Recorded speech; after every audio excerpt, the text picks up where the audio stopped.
When you first start practicing online tests, almost certainly you're going to have to do an SJT, a logical, and a numerical along the way. Some companies do verbal. If you're not sure, go and do your research on Glassdoor and see what other people say. I'm trying to give reasonably generalized advice for a large number of companies. All right. Do one SJT, one logical, and one numerical. The one that you're worst at is the one that you start to practice first. Most people over index for things that they're good at. They're like, hey, I'm really good at SJT. I got like 75%, but I really want to get like 90%.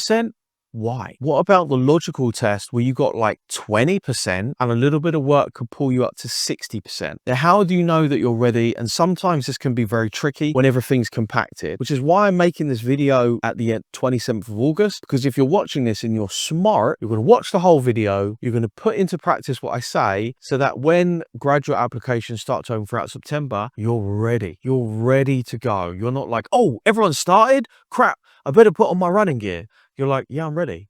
Like I trained. I'm good to go. You're trying to practice this one test a day to get better, to get to 60, 70, 80%. You know, it's different for different people. Essentially, we're just trying to get some consistency to learn what our blind spots are. You know, a lot of people have blind spots like for maths. Go and use Khan Academy. Brilliant resource, completely free. Amazing. Like people will be like, oh, I've forgotten about ratios. Or most people are decent with logical, to be honest with you. But some people really struggle. But once you start to see the explanations, it begins to make sense to you. Okay, so that's online test. That's kind of what we're looking for. Realistically, within, I would say 2 weeks to a month, you kill it. If you're doing one test a day, you'll really start to see a discernible difference. Once you acquire the skill, you'll be fine. And it's more important now than ever because a lot of companies do what are called online job simulations. So they'll throw in like some SJT questions, there's a numerical, here's a random logical question. So it's more important than ever. And potentially some companies may retest at assessment center.